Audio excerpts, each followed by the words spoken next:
Hey guys, we're live. I'm Janine. And this is Jacob. Welcome to the Lingo White Podcast, everyone. Tonight's topic will be shifting perspectives.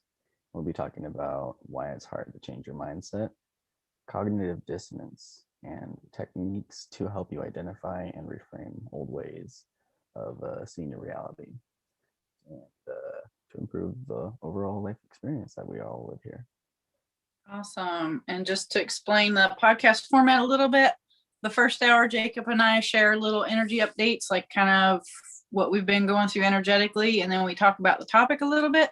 And the second hour, we invite anybody that would like to come on and chat with us about it and maybe share some of their own experiences with a shift of perspective or kind of what they've been going through, maybe along those lines. We welcome them onto the podcast.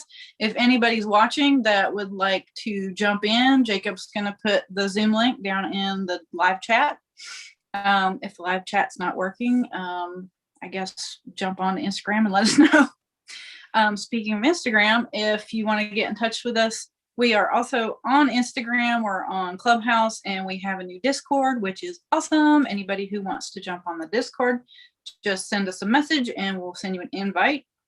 If you like what we're doing and talking about and you want to support us, we also have a Patreon and a Ko-Fi account. And all that stuff will be down in the description after the podcast is posted. So you can look for that. So how is the week in review for you, Jacob? What's your energy been like this week?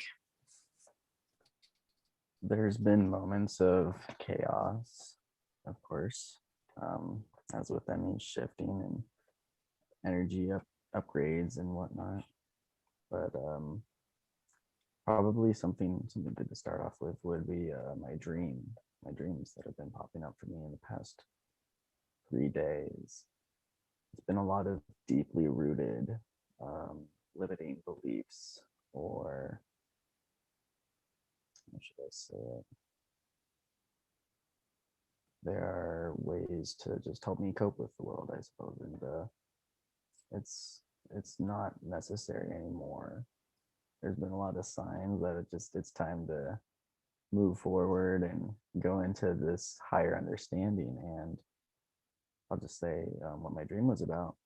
In the dream, I'm running from someone or something, and I think it was someone every time.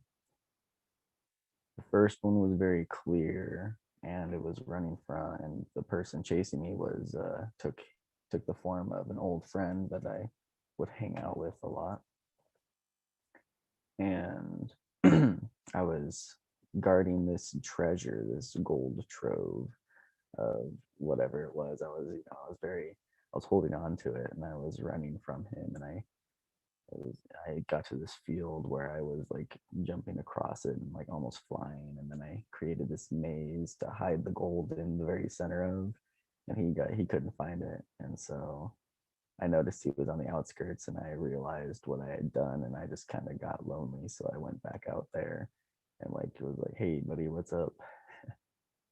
And the dream ended there, I believe, but the next one was kind of foggy.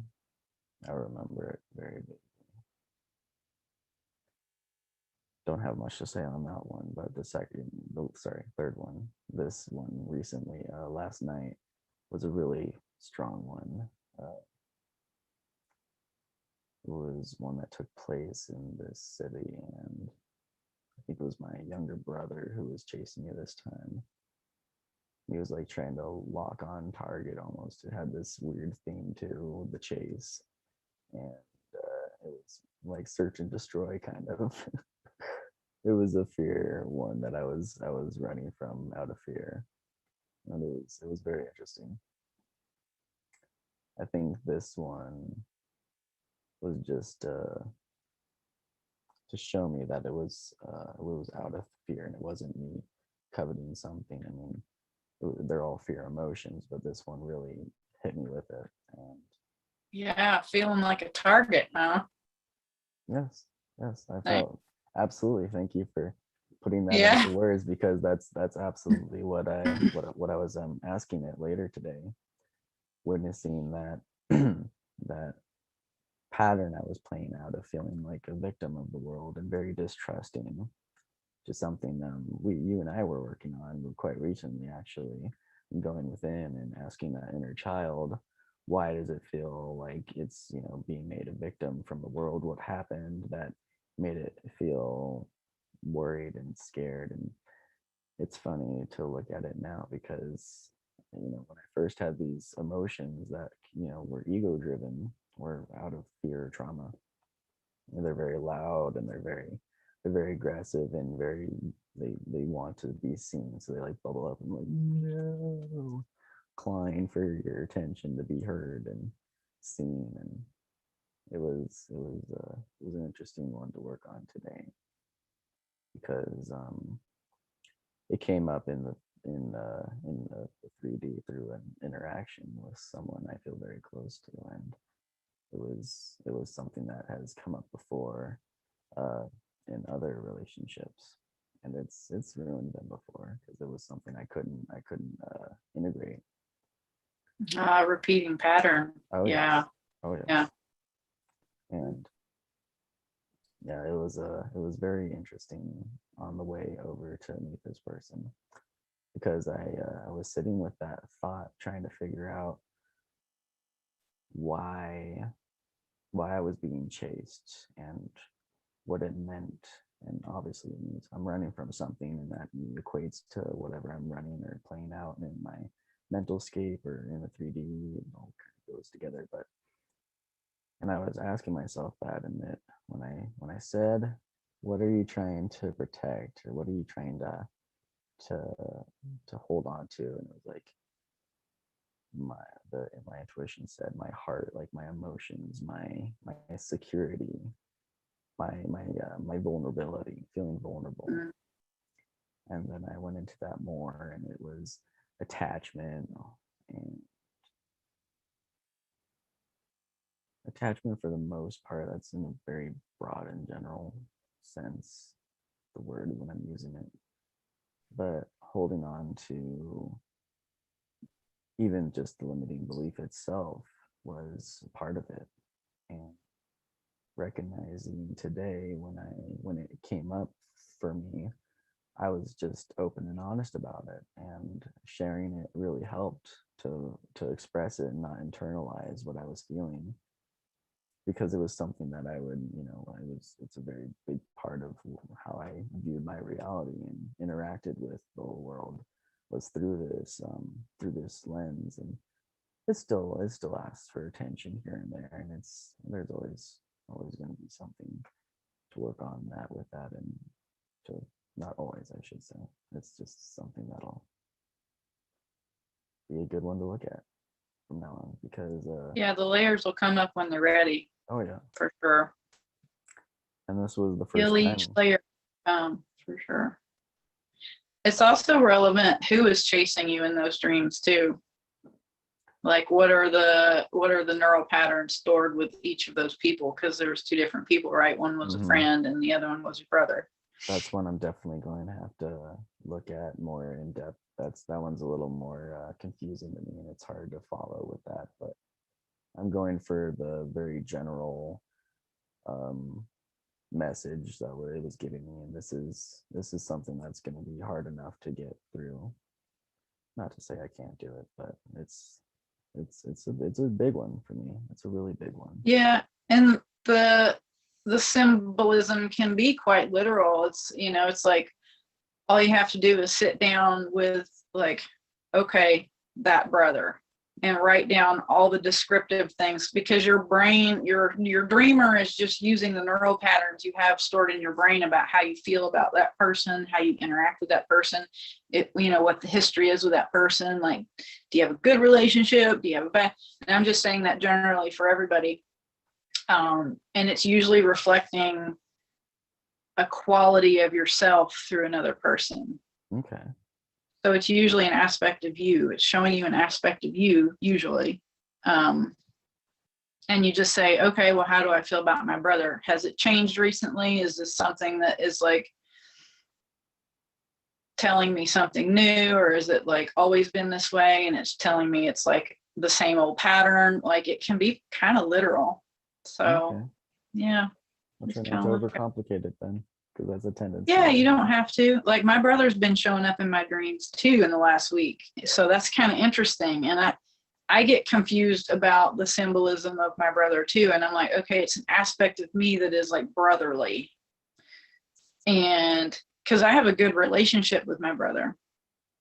So I feel like it's reflecting something good, you know, but there's still like he in the dream, in my dream last night, my brother went off to go greet some friends kind of in a way where it's like fussing over them, like, oh, I need to make sure they're taken care of. I'm like, okay, so there's an aspect of me, a masculine aspect of me that is like brotherly. So it's like I'm integrating my masculine energy. We're on the terms now where it's not stranger, it's like brotherly, supportive, getting along with my male energy, but there's still something insecure, like I need to go take care of these people, instead of like, let's just go do our thing. And like they know where we're going. That was kind of the vibe of the dream. It's like, you don't need to go babysit them, like they'll catch up.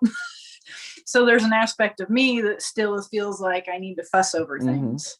And that's very true for where I'm at. I'm like, okay, I see how that is telling me about that one specific thing that I'm still kind of like process through most of that wounding, but there's still a few filaments where it's like, but I'm still doing this one thing, and I know I'm still running something that I can't just separate from that. Like I feel the need to go do this thing, and it's like, okay, so it's just okay. I'm like, I'll just keep doing it with conscious awareness and see what the thing is that's running it, right?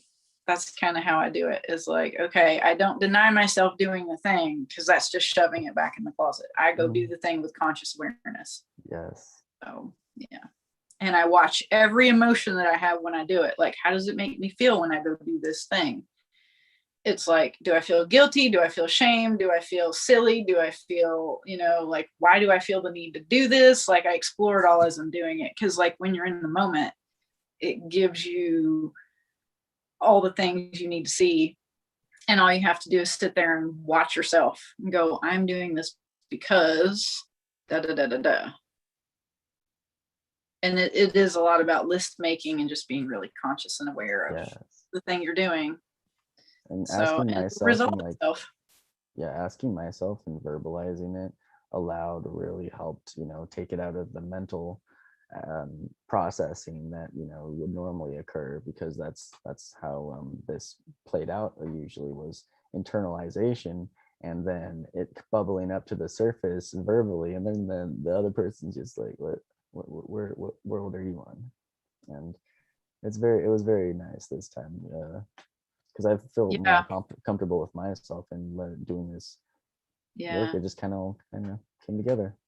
A lot of times I do it on my own. Like I can't do it with another person because I usually can't keep up with my thought process. Like I get that a lot, like, what world are you on? And it's like, no, it makes complete sense. I'm just moving through the neural patterns so fast that you don't understand how I'm moving through it in my head.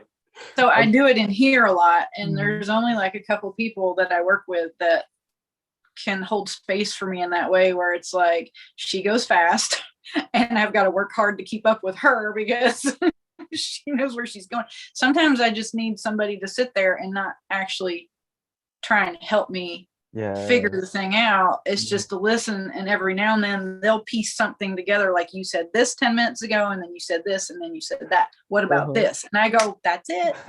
And I just need that person who can just sit there with a soft listening ears and just be like, sort of, I don't know, background listening or looking for patterns while I just spin, because it's like I'm going through all the neural patterns in my head. Like, okay, there's this, that, blah, blah, blah, blah. And I go in 50 different directions at once. So sometimes, well, at this point, it's more helpful for me to do it in here because I can do it faster. Yes. But if there are people you have, for anybody listening, if there are people that you have that can hold space for you in that way and just let you go and let you spin and let you talk, and they go, you know what, you said this this specific word 3 times. There's some significance there, and not judge what you're saying, right? And not be like, you shouldn't do this, because it's not ever about that. It's about feeling safe to like let all the weirdness out and just find the connections, because that's how you solve these little puzzles. Your camera is a little shoddy. Maybe give it a second. I might be having. It's got such bad reception out where I'm at right now. Is it still doing it? Just a little bit. It's all right. It's okay now. It's getting better. Good deal. And you know, that's the thing, is like you're talking about sharing the dream and like being able to talk to somebody and like feeling like you made progress and understanding it. That's literally a shift of perception. Somebody helped you find that shift. You're like, oh, okay, some things are making sense now. So that kind of actually feeds back into the topic tonight. Like there's many ways you can find shifts of perspective. Mm-hmm. And it's very much depending on every single person too, because with me, I've tried not to like, I always saw it as bothering somebody or me needing to internalize it, because you know it was how the trauma played out, or it related to somebody else playing the part. Like I thought it was really funny that, and not just funny because of your experience, but that I did something very recently with just letting it all out in a whirlwind, some resentment for my mother, and I just went off on her for, you know, not thinking or not really having the opportunity in her situation. Let me just say what it was. It was the dog was in the car, and I didn't want it barking at this person while we were, you know, about to be dropped off, and I was just really all worried about it. And I was like, you know, running all these limiting beliefs. I'm like, you're the reason they aren't going to be friends with me, or, you know, it's all you, and it's, you aren't doing this for me. And I just went all off, and I took a second after like looking at her. I'm like, and then I like said something else that I wanted to like say. And then I like was actually like, I was like testing what was bubbling up, and I was listening this time. I'm like, I also feel, and then I like look at those words and I just like start laughing, and she just lets it out. And then we're just both laughing at like how ridiculous it sounds. And I'm like, thank you. That's so funny. Sorry. And it was just a beautiful moment. Yeah. Yeah. And that's how things can shift when you're conscious. You're like, wow, I hear myself right now. She like said it's like, what a tornado. Like something like that.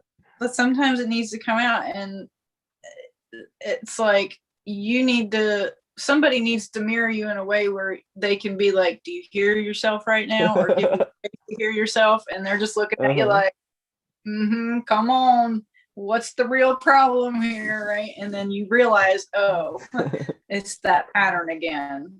And then you go, okay. Yeah, exactly. Just give them a side eye where you're like, tell me some more. Yeah. What else is in there? And that's when you start learning to identify what wound it is. You know, like, why am I really, you know, all these things are coming out of my mouth. Why is that really happening? So just to share a little bit on my side of my little weekly update, you guys, between the equinox, the full moon in the sky, the full moon was in Virgo, so the maiden. And let's see, what day was it? Today's day 2. Yesterday in the Mayan galactic, or the Mayan dream spell astrology, started 10 days in a row of galactic activation portals. So we're in, it's like super intense. I think I say that every week, but it's just the more I learn about like the cosmos, the more I'm like, oh my gosh, it's always activating us. It's always activating us. It's just I never realized it before. And now that I'm tuning in more to the energies and learning more about it in the 3D level, it's like kind of overwhelming. It's like, oh, we're always getting download information. Like it's always accessible to us. It just feels super intense. It feels heavy this week for me though. Like I've been moving through stuff that it's like mud. It's like I can't shake it. It's like, okay, well, I can't shake it. Let's just sit here in the mud and do some spa work, right? Let's just smear it all over ourselves and roll around in it for a while until it decides to come to the surface. So here's what's interesting that came up for me. I think it was the day before. It might have been the first day of the portal. It was either the first day of the portal or the day before. So either yesterday or the day before was yesterday. Wednesday. I can't remember Tuesday. directly. Yeah, I can't remember directly, but it was in the last 2 days. And I'm literally like, oh, there's just something. It feels like this giant boil that just was coming to the surface, and like all I could feel was like this heavy, this very nondescript heaviness. I'm just like, I don't know what this is. And then I'm sitting in the car driving somewhere, and I'm like feeling it in my body, and I'm just like, it's okay, come on up. And I'd had a dream. See if I can remember. It wasn't a dream, it was a liminal image where I was at work, standing in the little room that I work in, and at the door was this dark figure, and it looked like one of those Egyptian gods with like the hawk head, but it was all in shadow. All I could see was it was a human figure kind of slumped over, and it had like a bird head. And I didn't realize any of that until I went and looked it up, like the significance of that character. But I was like, something's at the door, right? Like something's coming to conscious awareness today. That's usually what those mean for me, if shadow figures show up in dreams or liminal imagery. So I'm sitting in my car that day, and I'm just like, what is it? I feel it. It's like right here. I'm like, come on all the way up. Just come on up. And I'm thinking about how I'm feeling and like the sadness, and it's like, this is like, sometimes it just takes getting into the present moment. It's like, how is this making me feel right now? Like, I don't understand what's happening. I don't know what it's going to take to shift this. I feel like this is never going to stop. And then I thought about the figure, and I'm like, oh, it goes back to a past life. It goes to, he's never going to stop hunting for me. He's never going to stop searching for me. Like this desperate need to just get away from something. Like, I need to get this out and done, and I'm never going to be able to figure it out. So there were those kinds of feelings coming up. And then I connected it with the guy, and I heard myself, this is how it happens for me. It's like, I heard myself say it. He'll never stop searching for me. And I could see it as the past life where I escaped like sexual abuse situation, and I was basically hiding for my life. Like, I felt like anywhere I went in the country that I was in, it's like he was very highly prestigious person, like landowner type thing. And it's like, he's never going to stop looking for me. And then it flipped. Like in that second, I heard myself say it, and I realized like that was rocket fuel for my inner masculine. My inner masculine is never going to stop coming for me. That's the word, coming for me. He's never going to stop coming for me. And I was like, it flipped in that second. And I was like, oh, it's rocket fuel for like embodying my masculine energy. He's always there for me. He's never going to give up on me. I was like, and I just started crying. And that was the thing that shifted it. I just started crying. And literally, I'm driving down the road with like just tears, like at the wonder of it. It's like, this is how the shifts always happen for me, is like the emotion builds, and then either from the dream work or I hear myself say something, and I'm like, whoop, it just flips it 180. And I'm crying in traffic, and I pull up in front of the car at the stoplight in front of me, and literally it says watermark on the back of the car, like as a lot dealership. And that goes back to a dream I had about humiliation, where the car had white like logos on it, and it's like branding, and that goes back to that life because I was branded in that life. And it shifted to watermark, like crying, right? Like carrying that with me, and I just started crying even more. I'm like, it had to happen right now, because I had to park in front of that car and see that and make the connection and know this is a real shift. And it's just like, that's how it happens for me all the time. So that was a pretty big thing. And now, like in the dream space in the last couple of days, I've been moving through some sacral stuff. Orange has been coming up. Mango, specifically like mango color car today. I'm like, okay, so I need to go look up mango, because that was very specific. But it's like, there were two really old, like 80s, 70s models cars that were like land yachts, like big old sacral chakra stuff.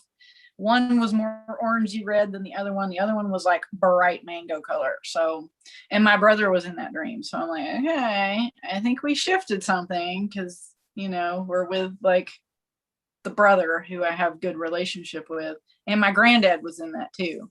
So I'm thinking some of the patterns came down from his side of the family. Some of the woundings that I was processing through came down from my dad, from granddad. So that's kind of neat because he's popped up in some others too. I'm like, okay, there's something there. But I love my granddad. Like I have a good relationship with him too. But I think it was something between granddad and my dad that had to do with like humiliation or something. So I have to dive into that one later tonight, but it's been interesting. And I know these 10 days of activation portals, it's like, stuff's gonna just you're gonna be able to move through stuff and activate things expeditiously, if that's a word. Expediently. Never heard of it. So that's my energy update. It's been kind of a grumpy cat vibe, like, but it's had its moments. I'm still kind of in the funk. There's still something going on, but we're getting there. So speaking of shift of perspectives, we can jump right into that because I'm ready for my shift of perspective. Let's see what there is to see and get on with it.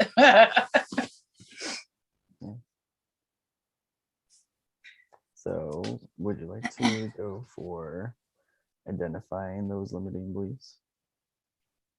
Talking about that? Yeah, we could talk about that in relation to, like, I did identify limiting beliefs sitting there in the car that day. One of them was, I will never be safe. I will never feel safe, because in that past life, I knew that guy was always going to be hunting me. So that was a big one, humiliation, right? I will never feel safe. And there was another one, but I can't remember it. For me, it's definitely when those repeating thoughts will come up. They don't necessarily have to be negative. I like shifting my perspective anyways, because I just love the feeling of being opened up to new ideas and ways of looking at things, because you see reality in a different way afterwards usually. And for a while I required what am I trying to say? Just not medicine. I'm trying to just, I'll just say drugs. But yeah, like mushrooms or something along those lines to enhance that awareness for those kinds of experiences. And for a while, I mean, it did work, and it was good for just seeing into more detail on some simple things and aspects of day-to-day life, but it wasn't more into how I process or big portions on my own self. And that's come through looking within whenever I'm usually bothered, recognizing that when you're like coming out of a fear state, when you're just having that repeating thought or that very, very strong emotions are a great way to look at it. Once you start recognizing when you're, to go back to further the previous episodes, recognizing when you're out of alignment is such an important thing for all these techniques and ways of bettering yourself as a spiritual being along this path to embodying your higher self, because you can just look at it through so many different ways and angles, and because everyone's so different and unique in their experiences growing up and how they've navigated through life, it's always going to be different for everyone. And whether I do have some issues with plant medicine. It's good as like a jump start. It can burn holes in your aura though. You got to be careful. You can have like stuff get attached to you if you're blowing out your aura with like medicine, even plant medicine. You got to have somebody that you really trust to use it with and like be there and guide you, kind of thing. Absolutely.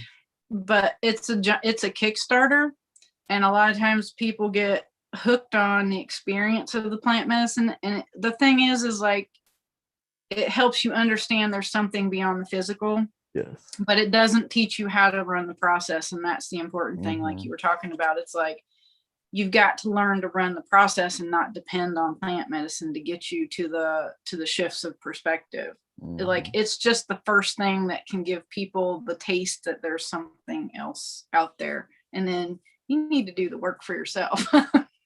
Even recently, I was like looking at things like ayahuasca, looking for that huge transformative experience, and it's totally not necessary. Like people who have done ayahuasca usually just get so hung up on that one experience that they completely forget their whole spiritual journey, and they just focus on that one event, on how it showed them so much and release old, and they want to do it over and over again. Yeah And it's really safer to learn how to do the process, because you do it slower, you do it as your body's ready. When you do a plant medicine, you fucking go straight to the astral. And that, if you're running wounds and energetic blocks, it's not a safe place to go, because you don't go high enough in the astral to avoid all the weird stuff. You know, if you're going to a certain level in the astral and you haven't done your inner work, you're going to bump into stuff that's not your friend. So I don't recommend it without somebody who can guide you through the journey. It is a viable means of like learning about things, but only certain people are going to be drawn to it. And it definitely shouldn't be like something that's repeated frequently. Once and done. Like if you're going back and doing it it's not the way. But yeah, that's just my sidebar on that. We're kind of going into left field on that. What do we want to talk about? Duality. I wrote down duality. We live in duality. So automatically a shift of perspective is a thing. I guess that was my only note on duality. It's like, because we live in duality, you have choices, you can shift perspectives. You can see things from different angles, which is why I love the graphic that I found for this episode. It's actually like moving into quantum, because it's like one object, and depending on which way the light's pointing, it looks like different shapes. And it's like, here's the truth. It's quantum, right? The truth is, it's all the things, just depends on which way you're looking at it. So, and those are the shifts of perspective. And then when you can zoom out, like break the fourth wall kind of thing, like in a movie, and you go, oh, they're all true. Then you're quantum. That's when you're ready to do that astral stuff. You're ready to blast off, because you see how it's all true in some way, or you see all the facets of it. So you've zoomed out enough to see the thing. When you said going into the astral earlier and coming into contact with some not very nice things, what is your view on those? From what I've heard, beings of darkness that come up, do you see them as actual beings outside of your own awareness, of like your own consciousness, or is it aspects of yourself? Yeah, there's certain aspect. I mean, there's layers of the collective, so you could be bumping up against collective shadow things. There's planetary energy, like Earth has a shadow too. So those are big. I think in what I've sort of deduced, I feel like when people bump up against big demons, like I've had some people say they're demon hunters, and they've bumped up against some big, gnarly, scary things. And like, I think those are unconscious earth energies, and like those things don't want to be bothered. I think we matriculate through those. We sort of clear those in little bite-sized nibbles as the collective does their work and levels up. But like, you don't want to take one on straight up, because like they're usually not happy to be woke up. But there's also people who know how to travel in the astral, like sorcerers or wizards, who are not of the highest vibration of love and truth, and they're down there monkeying around, controlling things. Really? I've heard of people that have been like in dreams, have been approached by figures like that. And the figure's like, I'm real. If you want to, do some of this stuff, come contact me. Here's where I look like freaky shit. And you can bump into them in the astral. Like if they find you in the astral, they can find you in your dream space. So it's like, don't mess around with that crap. Just do your work layer by layer. And like, as you align, you can travel up to your higher self, which is higher than those levels of consciousness, like those astral layers. So I've heard different things from different people. Some people say, 12Ds, 5D, like get above 5 and you're good. I don't know. I don't know the answer to that. All I know is like your body will keep you safe if you trust your body and trust your higher self and just do what comes to you when it comes to you, and just have the goal of like, I want to do that thing, but I'm willing to do the work in the time that it takes to do it and not try and find a quick fix, because the quick fix is what will get you in trouble. That's what I know about it. So how do you think that those people that consider themselves warlocks and whatnot, that have malicious intentions going into astral, how are they able to do that? I thought the astral was a loving place that only people with a high vibration can reach. Well, there's lower astral and there's higher astral. It's all just above 3D. So you can have 4D entities. From what I've learned, there's like 4D entities that are considered, what is it called, like disembodied. I don't know, disembodied something, but they're basically, it's if you've ever read any Castaneda, I think it's what they'd refer to as the inorganic beings. There are entities that live in 4D that they understand time from a different perspective, so they can influence people in a time dimension as well. Like that's why when you see how power has changed in the last, 10,000 years with humanity, and like, but if you look at it through history, the goal has always been the same, like divide and conquer, because there's entities that are not third dimensional that are assisting people who make agreements with them. I'll give you power if you do this thing, because they have an ulterior motive. And it's like, don't play with those energies. They don't have your best interests at heart. You're here to just do your inner work and go above them and align with source. And source has the greater plan to course correct all that stuff. So don't mess with those people. Those energies and entities will promise you power and material worldly things. Like most people are never going to bump up against them. It's just, you'll know the situations in your life where you're getting sort of like tested, where it's like, you can have this if you just say yes to this. You can have all this money if you just say yes to this. And that's something that it's like litmus test. And it's just like, do what feels in alignment. And they can't monkey with you, because it's like, nope, I don't choose that. And once you choose like what feels right to you, what feels in alignment, what feels loving, then it's like they can't touch you. So it's not something people have to be afraid of unless they're screwing around with stuff like doing too much drugs, drinking too much, that like cracks the aura and like messes thing. I mean, they call booze spirits, right? Why do you think that is? Because stuff can latch onto you. You're leaking energy. I thought that was just hard alcohols and stuff.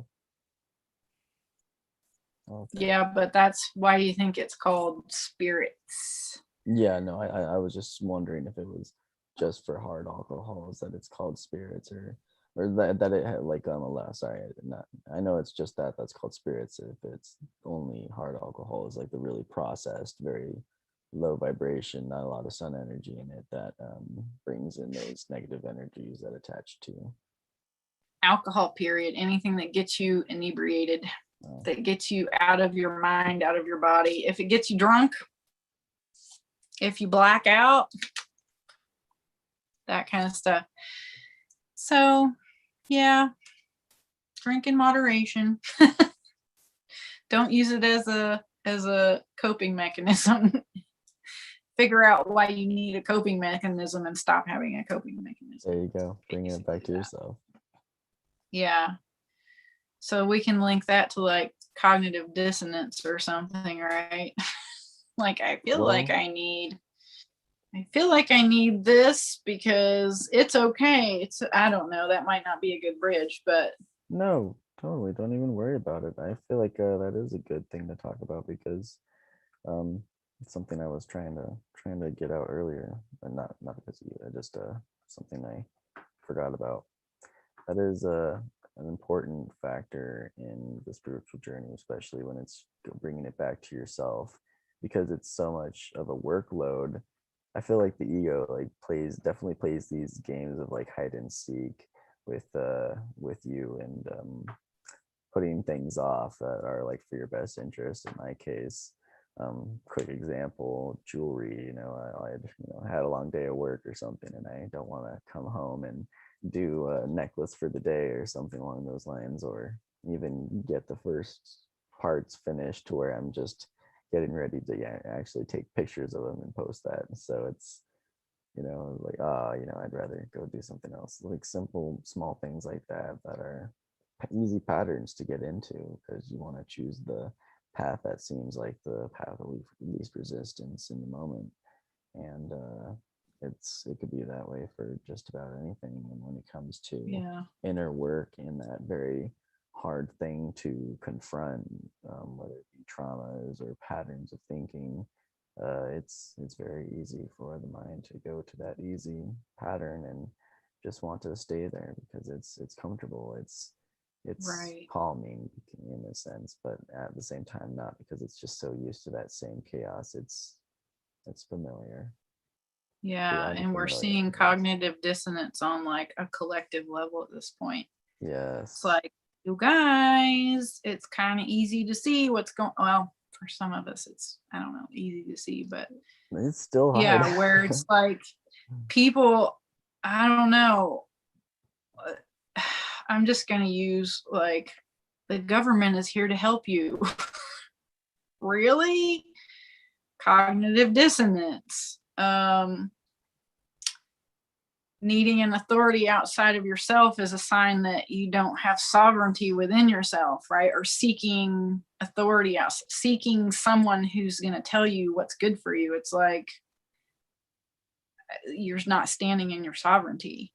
That's cognitive dissonance, where you're like, yeah, the government's doing good stuff for me, but the US government's killing people over in this other country because they have an ulterior motive to collapse the economy over there. It's like, the more homework you do on that kind of stuff. Yeah. And it's like, to get the shift of perspective with that, it's like, the question is, how obvious does it have to get for people to go, wait a minute, this smells fishy, right? Like, this doesn't make sense. And even then they might be so ingrained in that pattern that it's really hard to shift that until it gets really gnarly, until they come knocking on their door, right? It has to get personal almost before people can go, wait a minute, this isn't good.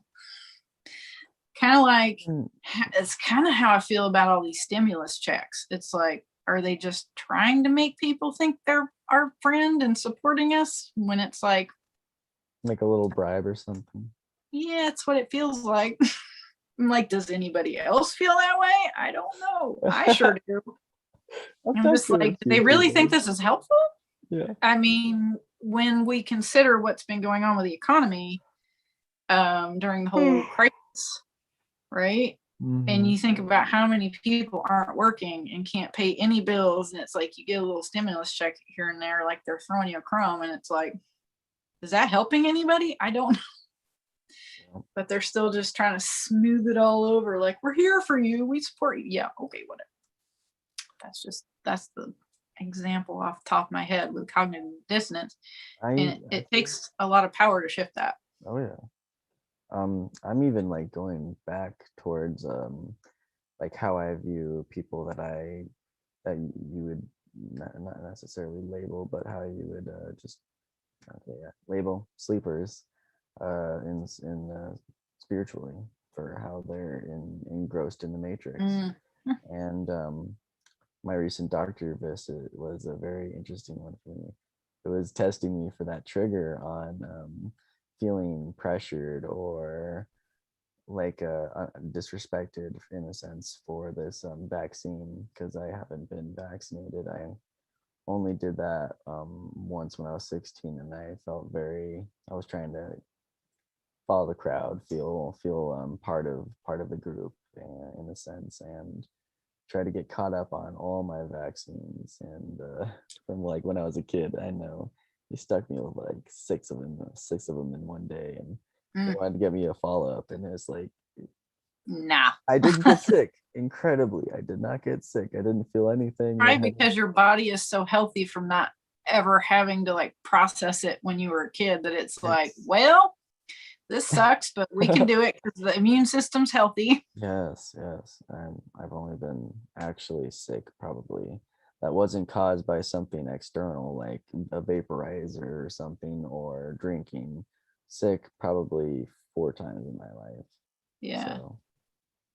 That's a good the thing in the arm is a good thing to show cognitive dissonance too, because either way you look at it, one side's like, no, you're wrong. The other side's like, no, you're wrong. So when you can have more of a quantum view, you can zoom out and go, oh, look, Yes. they're trying to cause division among the people. It was and then you just laugh at it and you're like, they'll figure it out eventually. Everybody should have their own choice. That's what it comes down to, is they're just trying to pit each party against each other. I'm just gonna share my claiming herd immunity, and all this stuff. On like on the events that transpired, just like the interaction there. Because she came in, and even before they came out the door, they were like talking about it loudly outside of there. So it's like that coming into my awareness, overhearing that on the judgment of me not being vaccinated. I'm like, ooh, this is the first little like shaming. Mm-hmm. There's shaming going on both sides. Shame if you do, shame if you don't. It's even like, that, I thought it was still funny. That sounds like a catch-22. Yes, and it was hard. So the only way you shift that, go ahead. It was it was hard not to judge her for sure in the beginning of that. And then they finally came in, and they did the checkups, talking about the after accident of why I was there. And then she like finally brought it up, and I'm just like, before she could even get the words out, I'm like, vaccine, yes, no, thank you. And I'm just, she's I'm sitting good there, yeah. Oh, I'm healthy. And she's sitting there trying to sell it to me 3 times over, and tell her to go get a package insert and tell you what's actually in it. Be like, you tell me what's in it, and that everything in here is to make me healthy, and then we'll talk. And they won't be able to do that because there's like aborted fetal tissue in there, there's animal tissue in there, there's adjuvants in there, which are not good for your anything. They're supposed to trigger your immune system response, and it's like, it's flipping mercury and other heavy metals. No thank you. My nervous system does not really need that, I don't think. So yeah, they can't sit there and tell you that everything in here won't harm you, and that's how you get out of it. It was recognizing the futility of even bringing that up, because she was coming from a place of fear. She believed so strongly. That's why she got through it. And so seeing that futility, that's where the sides are pitted against each other, because some people have had experiences where it's like, so and so got the thing and they died, and it's like, yeah, but people get the flu too and die. People get Alzheimer's and die. Everybody dies. That's where I'm coming from. I'm like, that's the big zoom out. What are you so afraid of? Everybody dies at some point. And I don't know, that it's just, that's where I go when people get in that zone. Like my brother, like a lady told me today, my brother-in-law got it and he died. I'm like, well, you're going to die one day too. I mean, are you ready? Are you ready for that? let's I'll have just to face the speak. thing that's really scary here and like shift the perspectives. Here's the thing, like, hang on one second. Here's the thing I've learned about death is if you have fear about it and you believe you're going to die, you die, because you need to come back and do it again until you realize that you don't die, till you have the experience that you understand, I don't die. And you know how that's true, and you know how to get in and out of your body, and those, and then it's like, and then you don't need to come back to earth, along with, you know, tying up all your karma and your loose ends, like to do what you came here to do, and then you don't come back. But you do. I've had these moments where I'm like, death is a doorway and it's going to be okay. I don't know how it's going to be okay yet, but I know it'll be okay.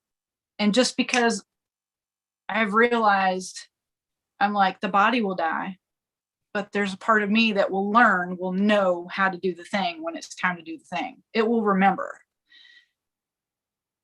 And then you're not scared anymore. Or at least you're in a place where you're just like, it'll be okay. It'll be okay. I've been here before in a body. If I need to come back, I'll come back. It'll all be fine. And then you don't worry about death anymore.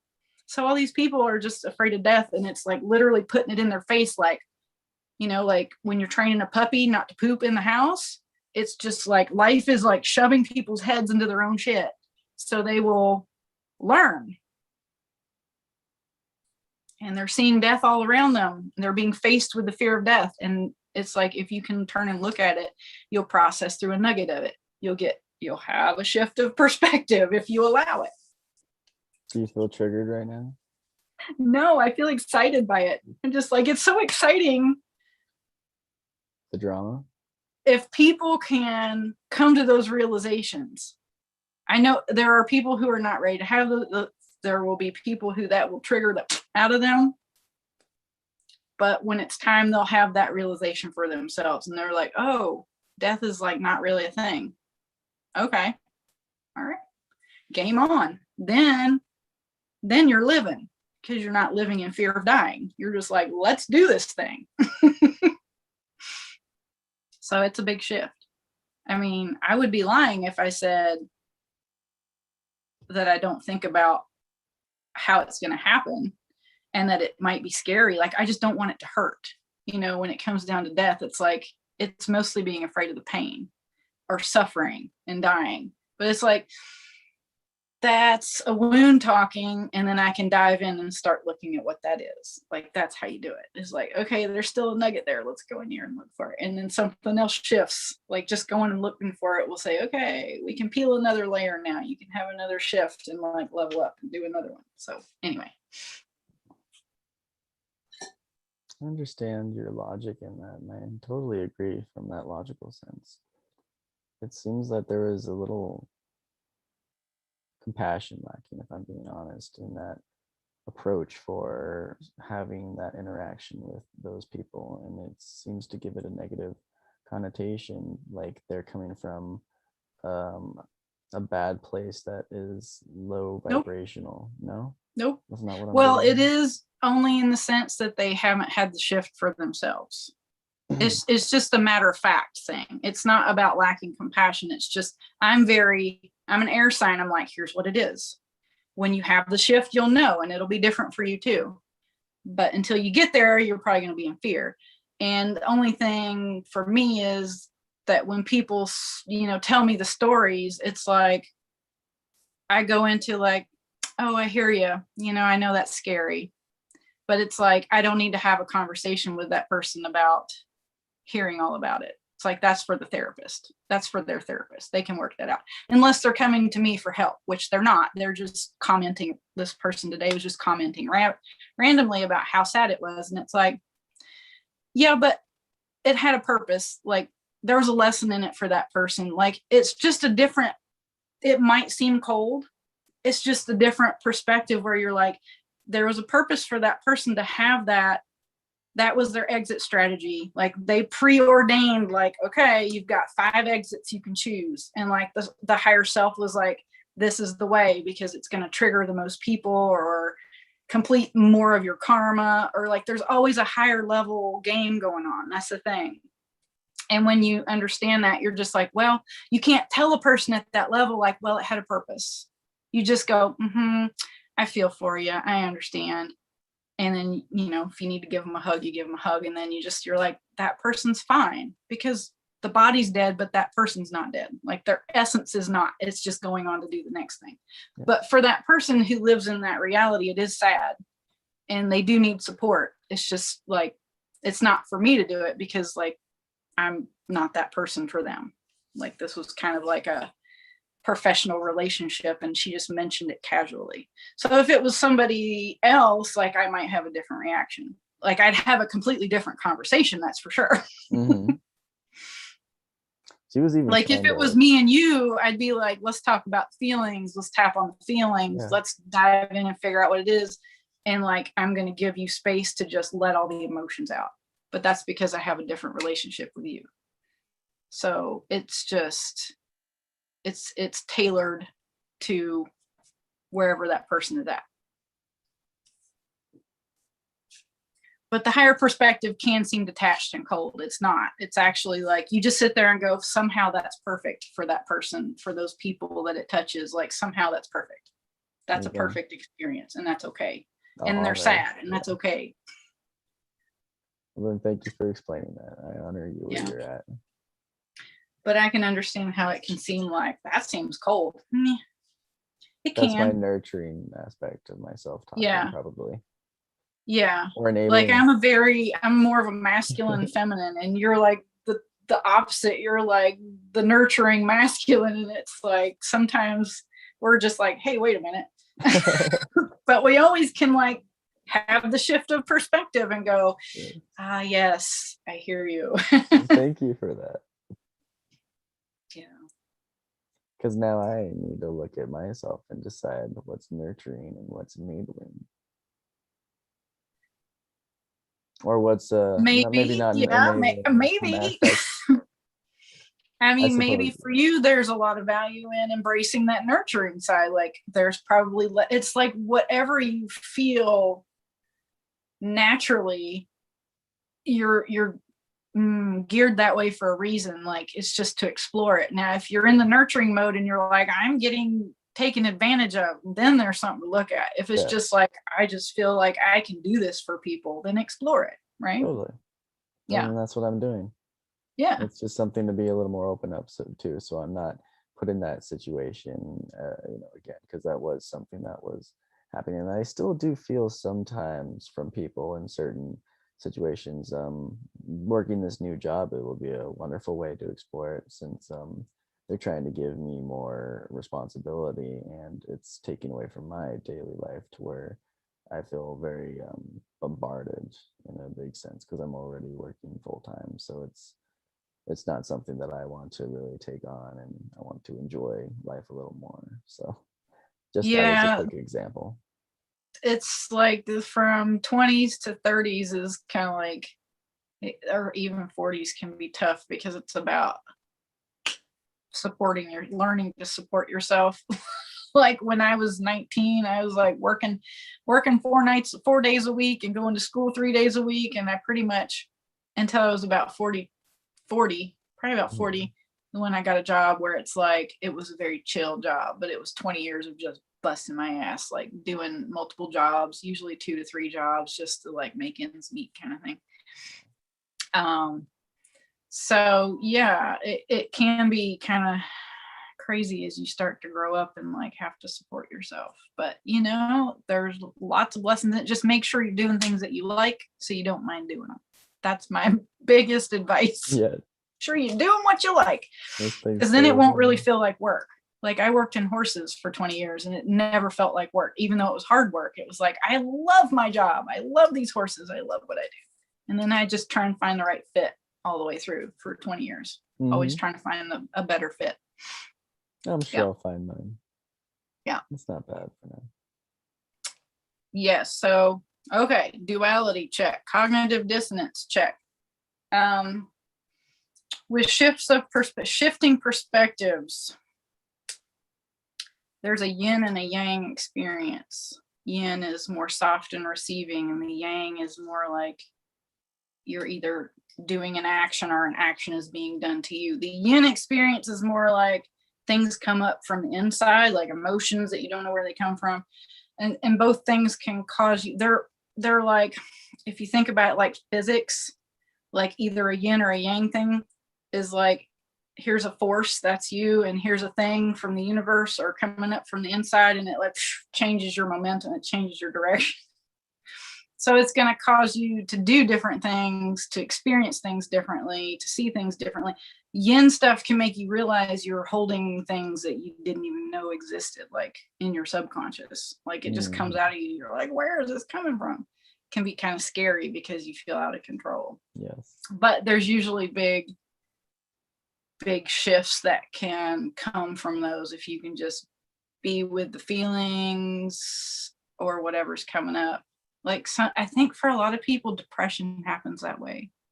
Like they just get depressed. It's not like they get triggered from the outside. It comes up from the inside. It's very yin, and it's usually linked to past. And if it's not from their current life past, I would hazard a guess to say it's probably past life stuff that just needs to come up. And people really, depression can swallow you up. So it is a thing where it's like you might need some medical help to get on track and then figure out how to do the energy work and the tapping to get it moving. But as long as you keep turning around looking at it like, okay, this is coming up for a reason. I'm not a victim. I'm going to take a look at this. Like it's hard, it sucks, but what am I going to learn? What is this teaching me? That's a good shifter from get out of victim mode, from why is this happening to me, to what can I learn from this? What is this trying to teach me? And what karma am I completing by turning and looking at this? And that gets you right out of victim mode. That's an important one. And with the yang stuff too, like if people get all like attacky or do shit to you on the outside where you're like, you feel victimized. Why is so-and-so so mean to me? Well, you're probably running something stuck in your subconscious that you're projecting, and the universe is reflecting it to you so you can see it from the outside. Yes. It does that's that how most in people such wonderful ways, and that's why there's always like confusion. Like, I'm never mean to you. What are you talking about? And then we're like left in disbelief because we believe with every fiber of our knowingness and where we're at that it's like you're being disrespected or whatever it may be. Yeah, it's funny to see those moments. It's interesting too, though, as you process through stuff. It's like, stuff is yours if the interaction triggers something within you. If this person over here, if this yang thing coming at you, if this person over here is doing something and you're just standing there and going like, okay, well, that's a major projection, and you're not getting emotionally triggered, you're not getting angry, sad, frustrated, like you're just standing there watching this like TV, it's not yours. There's nothing in there for you to process out. You can clearly see the other person is projecting. The better you get at your inner work, the more you've cleared out, the more you just stand there and go, okay, you're running some stuff, buddy. And it's not about ego. It's not egotistically going like, oh, look at what they're running. It's just like, you just stand there and watch it and you're like, so this is what this feels like. Like, this is what it feels like to be standing in my power and to be complete and whole, and all the holes in the aura are filled. It's like their projection just goes right around you and you can see it clearly that it's theirs. If there's one iota of emotional stuff that gets triggered from their stuff, then there's something that's yours. So once you get clear, you're still going to run into people that are projecting, but you're just going to clearly see it as their projection, and it's not going to affect you anymore. They come from a place of more compassion and understanding and not reacting. Yes. It's a higher perspective. Yes. Yeah. Yeah. And you can sit there and be like, okay, tell me more. Tell me everything you need to tell me about that. Like within reason, like if this person if you have a relationship like that with, if this is some rando on the street that just is screaming at you, you can be like, see ya, I ain't got nothing for you, but I still don't have the emotional reaction. You're just kind of like, you can be like, I see what this is. I don't need it. Bye. Yep. And you just leave it. That's kind of what my doctor's appointment was, because she was like starting to like text me like, you're gonna get diseases, and I'm like, oh, thank you, I appreciate that, I hear you, and I'm still Yeah, when you're good. standing in your power, you can be like, thank you, I hear your concern, I appreciate that. Yeah. I will handle whatever comes my way. Hmm. Thanks, have a good day, bye. Yeah, and it was still I do the pleasant same. afterwards. It was really nice. It wasn't like, Yeah, it didn't seem like there but was because they're in fear, they're all like projecting onto you like, oh my god, you're the one that, you're the one that's screwing up herd immunity and blah blah blah. And I'm like, just happy that I'm not like mirroring that anymore. For the most part, I suppose yeah, there's still opportunities for that to happen, but it's getting less and less, and it's yeah. really just feeling super powerful. And actually, that brings up a question I wanted to ask a little earlier. I read something on solar flashes, and like how that correlates to the ascension process. And I'm just wondering, what do you know about that? Like geomagnetic activity of the sun. And Um, how it's going to raise the Earth is geometric, no, geomagnetic field into higher fifth dimensional resonance. but we might just need to do an episode on that. Why there's not? there would be a lot of information, I think. Actually, you know what? Let's make a note of that. I think that would be a good episode to do. You want to cover So, just a little bit? some of it's going to take research because I don't know all the things. But it's definitely a good topic, I think, to talk about. Totally. It's kind of like we could throw the moon in there too, because like the moon affects the psyche through water, through the element of water, and the sun does it through light. So there's different light frequencies coming in that are affecting the earth. And like, also, I mean, this is where it gets a little bit too big and I'd need like diagrams and things because I'm diagramming. Mm-hmm. But as we're moving through, like, we're moving above the galactic equator. You know how you see the Milky Way? Yes. And like, we're starting to raise up above the ring now. So we're coming, that's kind of ascension, is like we're coming out of the depths of the underworld, the underneath part of the galaxy. It also relates to the Mayan. It relates to a lot of things. So we're getting different light frequencies just by coming up to the higher part in the galaxy, like the central sun type stuff. So we're getting different energies from the central sun, which is affecting our sun, which starts sending us different light information. And it's just like we're all getting activated. I thought what do you mean central sun? I thought there was a black hole at the center of the galaxy. Well, let's just do a different episode on it. Okay, no worries. It's just going to take us off in a direction that's not talking about shifting perspective. Totally. So this is just fascinating. I made a note because it would be a whole episode in and of itself. Sounds good. Yeah. But we can talk about Uranus. Oh, yes. Let's go into it. Uranus is literally a shift of perspective. And I'm just throwing this little nugget in here because I love astrology. And it's something that I learned through my dreams. My inner self kind of taught it to me. Like, Uranus is the gateway to the deeper subconscious. Uranus is a shift of perspective. Like, that's what the energy of that planet is trying to bring to your experience. Like, wherever it's parked in your chart is like, if it's parked, say, in, I don't know, Cancer, something needs to shift about nurturing, some way you look at nurturing or mothering, or even for yourself, taking care of yourself. Something needs to shift. That's why it's parked there. Uranus is literally a 90-degree shift. If you see a square aspect in a chart, it's also saying there needs to be a shift of perspective between whatever the square is attaching, like this planet and this planet, this sign and this sign. So you can see in your birth chart where your biggest shifts of perspective, where that potential lies, where you say Uranus is parked there. There's one nugget. Is it in retrograde? Then it's karmic, something you're reworking karmically. How many squares do you have in your chart? Squares are notoriously difficult. Shifts of perspective are difficult because you can't force them. That's the interesting thing. You can't force them. You have to sit with them. So there's a lot to be said about that just in applying it to this chat. The shifts of perspective come from just like gently working into the layers of yourself and asking all the questions. What's important to know about this? Why does this keep coming up? Why is not the best question. Usually it's like, what do I need to know about this? What's important to know about this? What's ready to come to conscious awareness? And every time you get in like a discomfort state, you just keep doing that. Ask your dreams to like bring you answers, those kinds of things. And the shift of perspective is very much like the Buddhists are like, one day you just have the realization. That's literally how it happens. You're just sitting there and you connect two dots that never connected before.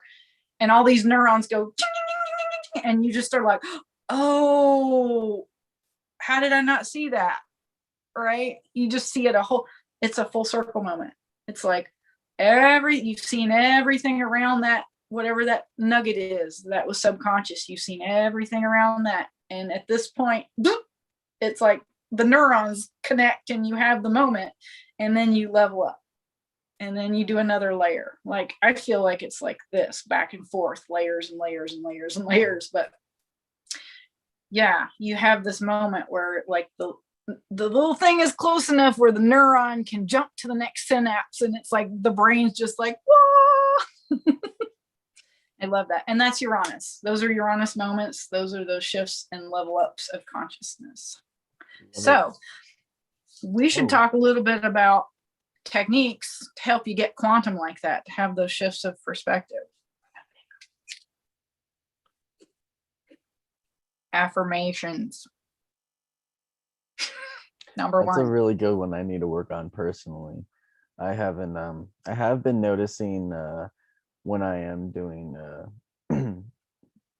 routines throughout my day and giving myself a simple pat on the back, or turning around negative things like saying sorry all the time. That's an easy one, very widespread and common for people. So that's one that I'm trying to transition more into. Thankful for the person for waiting, or simply not bringing it up in the first place, and realizing that it came out of a place of me feeling like I'm a bother. And then that's a perfect way to go into it for that inner work, is dive into why do I feel like I need to say sorry, and what does that make me feel when what's running that's causing you to Yes. say that. Exactly. Like, go back to your 5 soul Yes. and go, is this abandonment? Is this betrayal? Is this injustice? Is this rejection? Is this humiliation? And even if you don't know the answer, you're asking your inner self, and then you can just let it go, because it's one of the 5. Take care of it. And not like, don't say, I'm not saying to do that all the time, but subconscious will help you out in a lot of ways. So don't feel like you have to consciously make that connection every time. Yeah. If you just ask the question genuinely to your inner self, like, I really want to know why I'm doing this, like, it'll open a doorway, because it's the authenticity of the heart that opens the quantum doorway. And like, little nuggets will start coming to you, little things, experiences in 3D will come to you that are going to help you connect dots over time, until like you get enough of the dots together and it goes, and you're like, it's humiliation. And you'll remember the thing that caused it to start. That's the interesting thing about a full circle moment when you have the shift, is like, you know what started it. Like, this happened because something happened when I was 3. Like, and I remember it. I remember now what happened. How could I have forgot that? Like, I had something like that come up from when I was a kid doing swimming lessons. Like, this was probably last year, but I was like, oh, my mistrust of authority figures comes from when I was probably like 5 years old, and I was learning to dive off a high dive. And I dove off the first time and slapped up out of my legs. And the adults were like, you'll be fine, just go try it again. And I did it worse the second time, and that made me mistrust adults. And I'd been running it all my life until I slapped it on the water. Mm-hmm. Okay, good. I was like, for a second I thought the concrete, I'm like, how bad did your legs do that? Okay. No, in the water. Like, I went in at an angle and it was like, kabam, and it hurt so bad. Like, you know how bad it hurts to bust. I was 5 years old diving off the high dive. I never went off the high dive again. And I had a complete mistrust of adults, because all the adults were like, go try it again, it'll be fine. Instead of just being like, do you want to try it again? No, that's perfectly okay. They were like, go on, get back on the horse, right? No, never do that. Never do that. It's a bad model. you're modeling poorly for the kid. If they don't want to do it, don't make them do it. And I figured out that's why I have such that's a lot of my defensiveness, right? It started this whole defensive behavior is like, no, I don't want to do that. And I'm going to like push everybody away that tries to tell me how to do something. And that's the behavior that I've patterned all my life from that. So when I had the aha moment, I can watch it more. There's still something else running under it because I still get defensive. Like I've identified that in this last round of processing. I'm like, the defensiveness is still there. Shit. But I'm very aware of it. Do you see that as do you see that as a negative since you said shit there? Yeah, it's tied to that masculine energy. When I was telling you about the dream, the big dark male figure with a bird head, I was like, he's my protector. That's my masculine energy. It's my protector. And it's been connected to that. It's like the defensiveness is just trying to protect me from experiencing something like what happened to me when I was 5, which, 46-year-old me knows that's not going to happen, but there's still a 5-year-old in there that thinks it is. So it's about going in and being like, it's okay. And doing the thing that I don't want to say should, that would have been better to model for me at 5, like doing it for myself, saying, you don't want to do that. It's okay. You don't have 46-year-old Janine. You don't have to do that if you don't want to do it. And then that 5-year-old goes, oh, okay. You're looking out for me. Yeah. And then the masculine energy can shift into a more authentic, higher vibrational frequency of the masculine energy, which it's so the body's not tied up holding all that stuff down, like all that fear and all that thing. It actually can utilize the masculine energy in a more authentic way, which is like the masculine energy is like the thing that picks up the signals from the universe to get you in alignment, to get you where you need to be. It's the thing that helps you line up with synchronicity, like being in the right place at the right time. Yeah. So that's when life gets fun. When you're just like, that was a weird synchronicity, and you realize like that's your masculine energy working for you, putting you in the right place, or allowing the thing to come to the surface, like in the car, allowing the emotional thing to come to the surface when universe knew I'd be parked right in front of that car. Universe and inner me are in cahoots, right? So I'm part of the universe. So it all starts working for you instead of against you. Once you clear, the more you clear. That's what shifts of perspective do for you guys. They align you with the universe. You're in the right place at the right time. Even so affirmations are a good way. Affirmations being, I am blank. I am in alignment. I am whatever it is. It's not about, I have a new car. Use it. It's a powerful tool. Use it for inner work. That's the highest octave of using an affirmation. Like, I am a strong and powerful individual. What's one? I have a bunch of them on my mirror. I'm trying to think what I have there. One of them I wrote when I was dealing heavily with the humiliation wound was like, I am big. It's okay to be big. Because the humiliation wound is about being obese, and like that's what the body does to protect when somebody's running that wound. You get very, like for a female, they get very apple obese, like a lot of unhealthy abdominal fat. It's called an apple shape.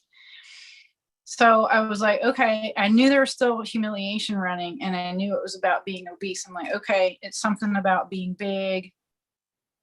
Okay, you're big. And then it flipped. I was like, oh, you're big, like higher dimensional big. Oh, that there was a shift of perspective. And when I stuck it on the thing, you're big. It's okay to be big, right? It's like, there it is.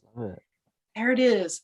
I'm kind of a big deal, that kind of big, but without the ego, right? It's just like, came here for a very important reason. I'm big energy. I got a big job, and that's okay. And that shifted it for me. Plus, looking at it in a mirror is very powerful because you're talking directly to yourself. Yes, I like that. Mirror work, affirmations in the mirror. Do that for 30 days and tell me stuff ain't shifting. Do you have any good tips on how to create affirmations? Say somebody would be lacking in speaking up for themselves or having that courage, activating the solar plexus, standing up for themselves or something like that. The most important thing about an affirmation is I am. Do it in present tense. Not I wish I was. Always do it in a positive tense too. Like don't say what you don't want. Yes. Like I don't want to be afraid to public speak. Say I am confident speaking in public. Like right here and now you are. Mm-hmm. I am confident. I feel confident to speak in public. I am centered and calm when speaking in public. That kind of thing. Say what you do want in a positive way. First two words, I am. That's the only two tips you need. Perfect. So the universe doesn't hear negatives. So if you say, I don't want XYZ, it hears XYZ that you don't want. Yeah. It doesn't hear don't. It just says, like if you say, I don't want to be afraid to do this thing anymore, it hears afraid to do this thing anymore. And you'll get more of that. So, or you're inputting it. You're inputting that. So say the opposite of the negative. Just say, I dance through life with grace and ease, just this sort of a rando thing. I move through life with ease and grace. Those kinds of things. And it just feel it here. Like when you do the affirmation, even if it's not in your life yet, you can imagine yourself doing that. And that's you using your like quantum heart energy. Emotions are what manifest things. So get into the love vibration. It's a little late for but it's 9:30. Okay, let's open her up. We only have a few more things, so you can open that up and I'll just go through the rest of this list. We did full circle. The only other two tips would be identifying limiting beliefs. And most limiting beliefs are going to be like, when you identify them, they'll be like a statement, like I said earlier, like I will never be able to escape him. He will always be searching for me. It's something that it's usually a very short statement. And there are things that you believe that are not true. Somebody will always be searching for me. I will never be safe. That's I think what I came to. I will never be safe. That's a limiting belief. So you got to identify, it'll just be something that's like, I believe that.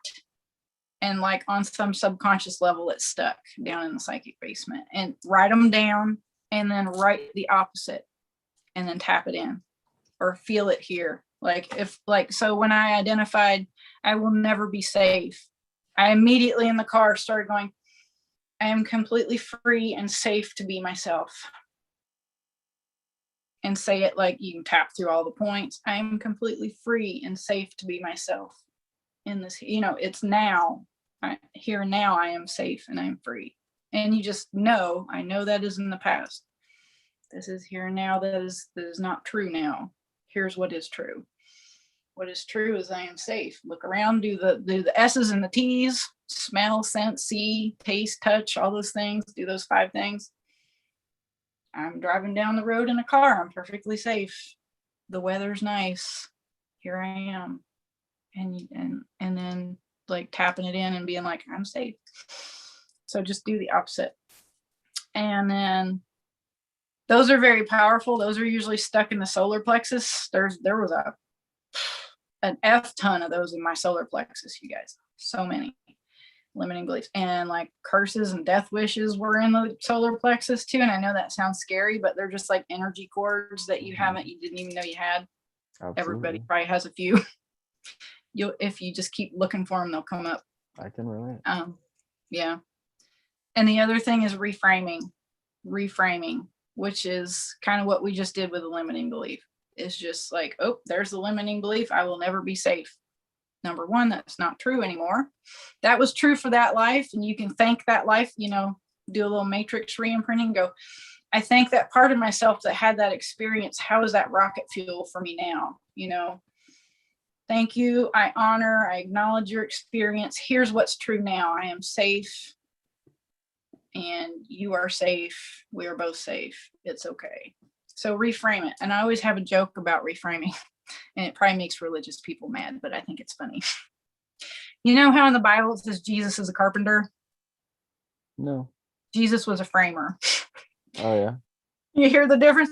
He was a reframer. He reframed all his stuff and did his inner work. And I just think that is because I'm corny like that.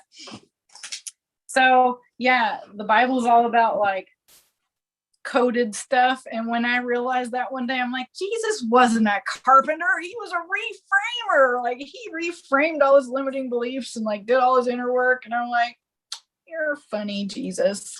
You got jokes. So that's just my funny.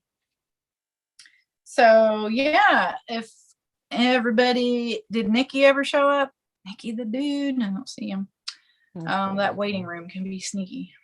Feel free to come on whenever, Kate. I am gonna go use the bathroom. Yeah, really quickly come here, on up. so. This is where we need a commercial break. Right? We'll get one. Here's a word from our sponsor. Yeah, I already see it now. Yeah, Kate, if you're there, come on up, girl. Hey. Hey. Okay. How are you this week? How is the vibe for you this week, Kate? It's been pretty good. I've just been like continuing to work on my gardening stuff, which is going pretty well. My front yard is starting to look really great. I planted some different like herbs, and I have 3 different kind of bluish purple columbines that are gonna look awesome. I love those. They're like you're gonna have star to post looking some of flowers. those on the Discord in the nature channel. Yeah, I can't good wait idea. to see those. Gonna have to I will. vicariously garden through you this year. Yeah, this is awesome for me because I've just been wanting to do this for probably over a decade. Like I remember back in 2009, I was like living at my mom's at that time. And so I did a lot of gardening at her house, and I was just like, oh, someday I'm going to have my own garden, and finally do. Yay. Yeah. So yeah. So have you had any interesting like moments this week? Like anything? There's been so much stuff going on like in the cosmos. I'm like, I just wonder how everybody else is feeling it with the full moon recently. Yeah, definitely some negative kind of energy coming up at times. And like, so I guess part of it is feeling like I'm behind. Like I should have already started being a gardener like years ago, and figuring out my life path. I'm like, oh God, I'm behind. So I'm trying just not to like feel like I'm behind and just keep pushing forward one step at a time. But I was running that really hard too. You're going to get left behind. You're late. Like I run it as a pattern of everywhere I go, I'm struggling to be on time.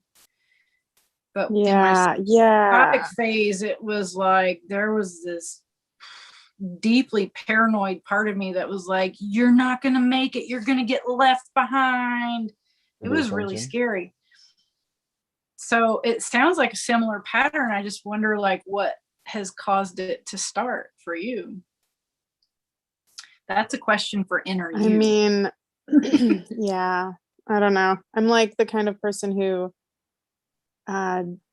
doesn't really, I don't have like one life path goal that I can identify. Some people have that, some people don't. I'm into so many different things. I always have been. I took the speech therapy path because I've always been into language and literally speech. I remember this one conversation with my brother where we were like breaking down speech sounds and just sitting there like going patika, patika. So I went down that path, and yeah, it's like I just kind of sidetracked.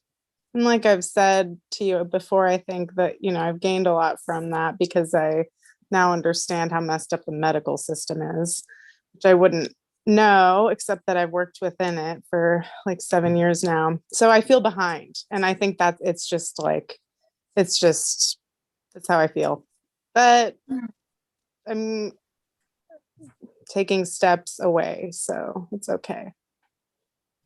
That's interesting. And you can just gently noodle into that. Like every time you feel that pull, like, oh, I feel like I'm not like keeping up. I'm exactly where I'm supposed to be. Yeah. What's to come to conscious awareness about this feeling behind stuff? Because we know it's not true. We know it's not true. Yeah. Exactly where I'm supposed to be. So what's there? And then whoop, let it go. And every time you feel it, the thing with like shifting the perspective with like the level up is like, you have to catch it every time it happens. And just, that's all you have to do with it is acknowledge it. Be like, there you are again. What's running you? And eventually, like if you do it that gently, it will just very slowly, you'll get around it and around it and around it until one day it's like, whoop, and you're like, oh, that thing happened when I was 7 years old. And like, oh yeah. And then it's done. That's all it needed. It's more gentle that way too. Slow and steady. Yeah.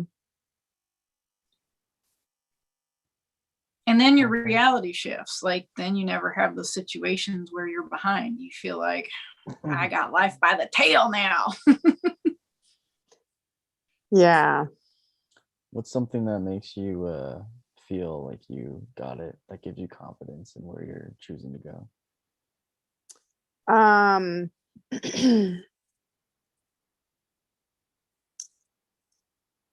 It's like the listening to my body and feeling what I feel. And it's like, so it's been a long process of going away from speech therapy because it's been 7 years now. So after the first couple years, I decided I couldn't work full time in a nursing home anymore.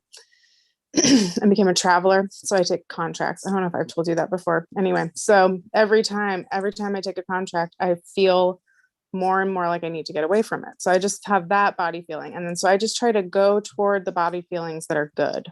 So if I feel good when I'm working with my little plants that I have going on. Yeah. It makes me feel good. So that's basically how I do it. And I'm just trying to go toward the ease and the contentness and find the flow. That's like what I'm trying to create. Yeah. I want to flow to my life so that I don't have to work too hard and I get to, pay attention to the things I want to pay attention to. So that it feels like your whole day is play. That's a really great question too, Jacob. Like I kind of go into it, let's go find it. But that is also a very important thing, is like also bring the thing that you love, like go into that as well. Like you're doing both at the same time. That will like double team it. Like you're getting it from both ends. That's where the affirmations come in too, because that's like the positive input. You're also doing the detective work, but you're positively inputting something or going towards the experiences that are fulfilling and make you happy. And it just percolates the thing up to the surface faster, but still gently, So yeah, keep rolling, go play in the dirt, go get your gardening on. I love it. I'm happy that's your main goal, is working towards self-sustainability, because that's something that's so very fulfilling, and I can absolutely agree with you on that and relate to, because that's somewhere I want to get to in life, and just live somewhere on a farm where I'm just eating my own food, I'm saving it, I'm dehydrating it, and I'm living more off of my own work, and exactly. fulfillment, and I love that. So thank you for sharing. Yeah. And the behindness is really tied to that issue. It's like I've known for so long that I want to get self-sustainable. Yes. and it has taken me a long time.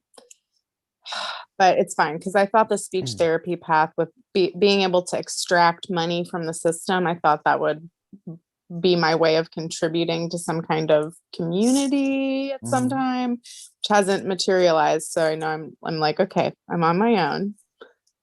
So I got to just do this fish thing, whatever, choose something and do it. The community will come. Yes. So exactly. Build it and they will come.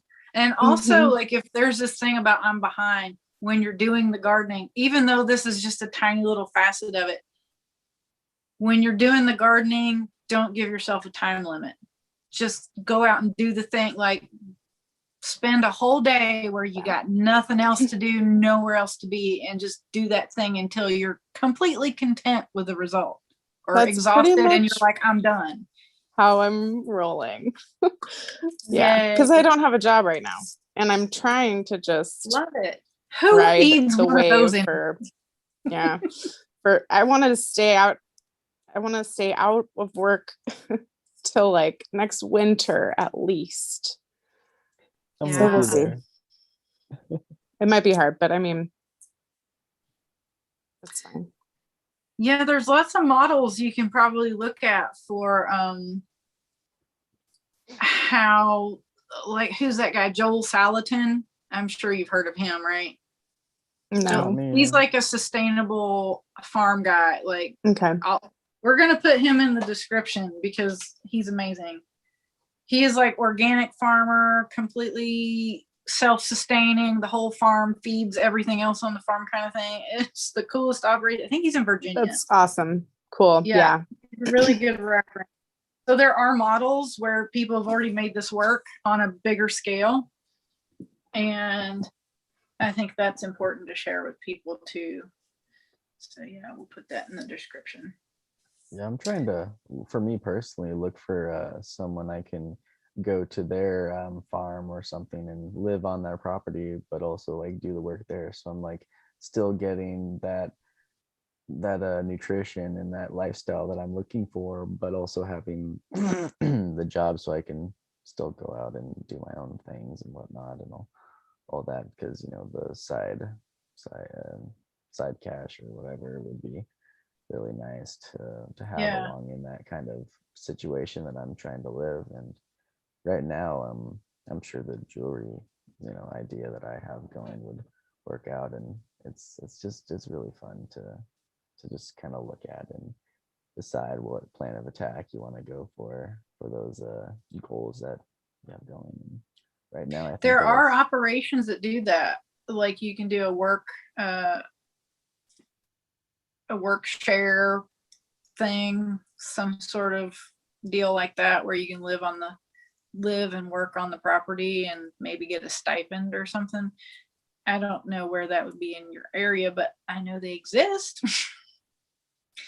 You could look into stuff like that. Yeah, I don't know like what's up with woofing right now, but have you heard of that? That's that idea, and it's like a way that people at least used to travel, and they would work on farms and like all over the US and all over the world.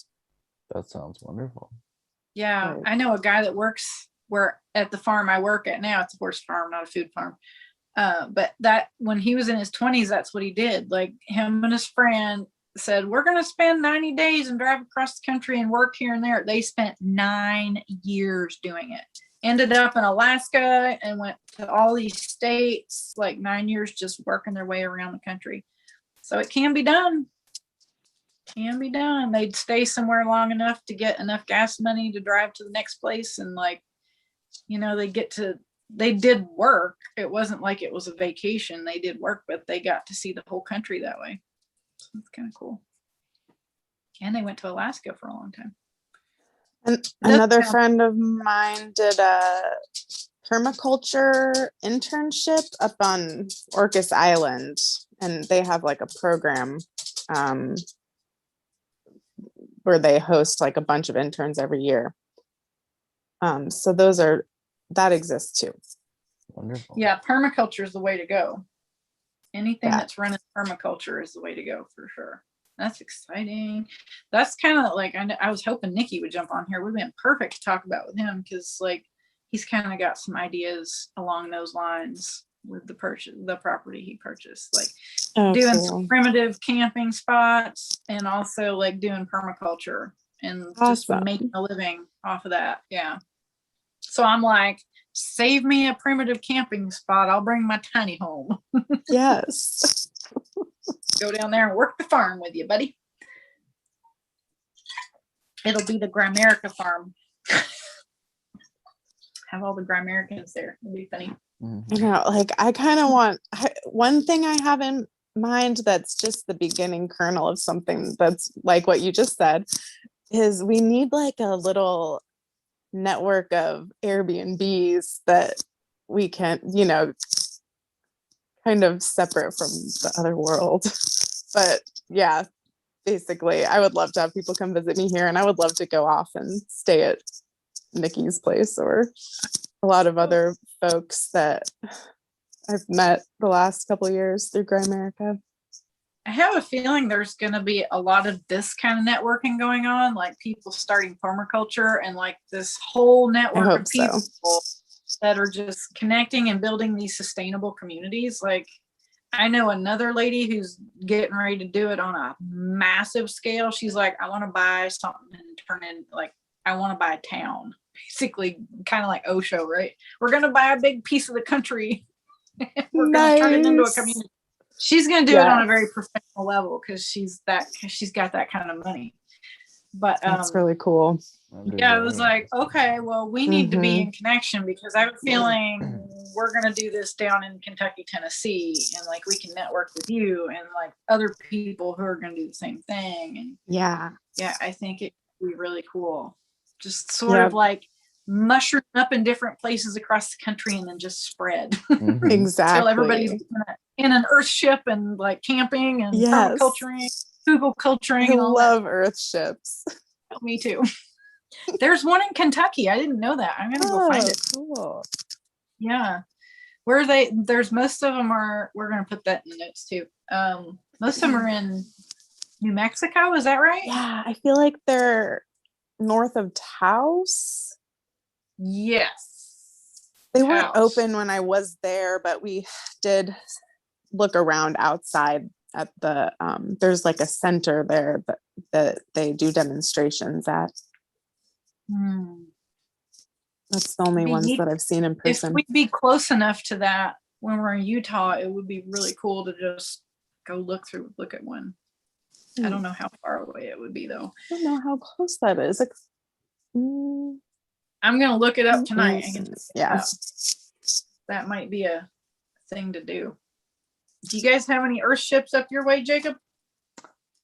None that I've seen in a little while. There's somebody in my neighborhood that has an underground home, which I thought was really cool, and it's all licensed and everything, and it's within the city, and it's really interesting. It's the first of its kind that I've seen. It has a chimney and everything, and that I would like, if I was to do something, it would probably be something along those lines. Cob house, of course, and just have it under the ground with stuff growing on top and whatnot, just to love that, help ventilate and all that stuff. Is there anything else you guys want to talk about? Any other topics to cover? No, we're just kind of wondering. You got any questions, Kate? Any other thoughts? No. The one thing I thought of while you guys were talking that I thought was share worthy maybe was, have you guys seen the musical Wicked? No. I've seen isn't it a movie too? I haven't seen the musical, no, but I think I've seen the movie. So this is like another part of my Wizard of Oz themed life, but that musical, when I saw that helped me helped me understand like perspective taking more, because they take the character of the Wicked Witch of the West and they tell the story from her perspective.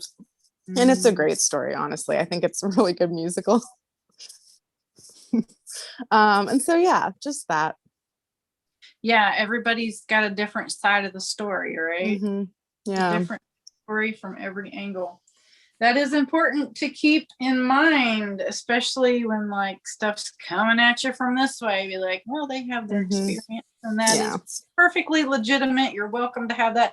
But there is times where appropriate boundaries are applicable, where you're like, that's fine for you to have your experience, but have it over there because I don't need to deal with you. Like, that's not right.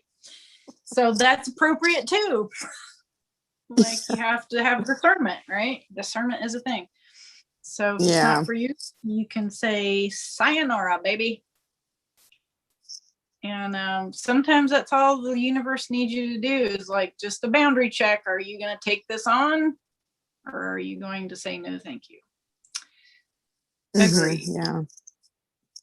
But you still compassionately sort of are like, it's okay for you to have that. You just start seeing it as like they're just at a level of consciousness, and that's where they're at, and that's okay. They'll get there, but like I don't have to. I don't need to like play in that frequency. No thanks. So you just send them packing. Bye. So yes, it's funny because Wicked is from the witch's point of view, right? Yeah, it is. And I mean, yeah, it's a great story. I love it. Right on. How we doing on time, Jacob? Was that our like wrap it up call earlier? That was, I'm afraid I have something to go do.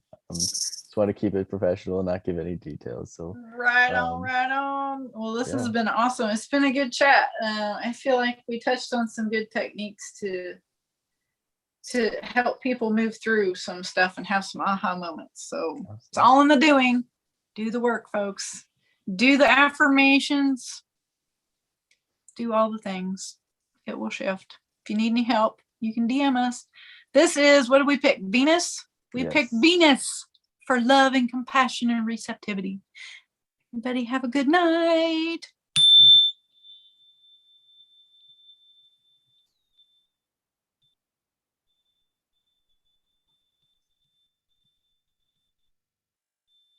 We'll see you guys next Wednesday, same time, same place.